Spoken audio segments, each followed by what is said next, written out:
Hi there. I have something good to share today.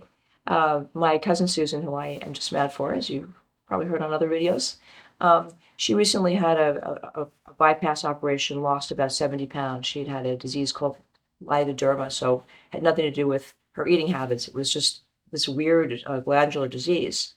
And she was really happy, and she looks great. But I got on the phone with her, and she does the word of the day every morning, and she sends me her words of the day from England.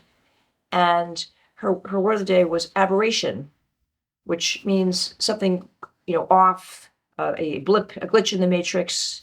Your car doesn't start for some weird reason. Last time I had a webinar, my uh, computer decided to just shut off and then shut itself back on. These are aberrations. And I said, well, Susan, I see this thing in your word of the day. What's up with that? And she goes, well, I don't know what the word is, but now that I've achieved my goal and I'm thin and now I'm taking dance classes and I can walk around without a walker and whatever, I'm feeling a little lost.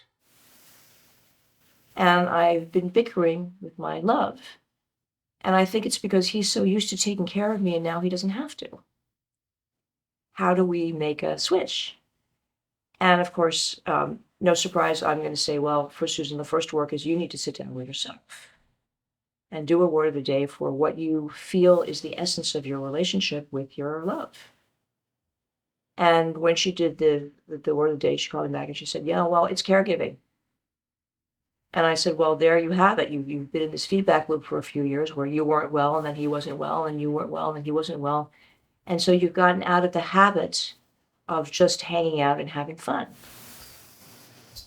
And she laughed and she said, you're right. So last I heard, they're going off in their camper to do some kind of a wild weekend somewhere up in a nice warm north of England. And I wish them very much happiness. But what I'm sharing with you is that you have to always be mindful that we fall into habits because habits are nature's way of making sure that we survive. And so, a habit is intrinsically not a bad thing. But when you get stuck in a habit that doesn't meet the situation, so the requirement is, again, the self-trust that you take a moment when you get up in the morning, if you do the word of the day, and you say, okay, in what way is today not the same as yesterday? And in this case, for me, today is snowing and beautiful outside. In Susan's case, both of them were healthy and there was nothing for them to do but to have some fun. So if you like what I'm talking about, join me, subscribe, and maybe even come to a free webinar and do the word of the day for yourself. Okay, bye for now.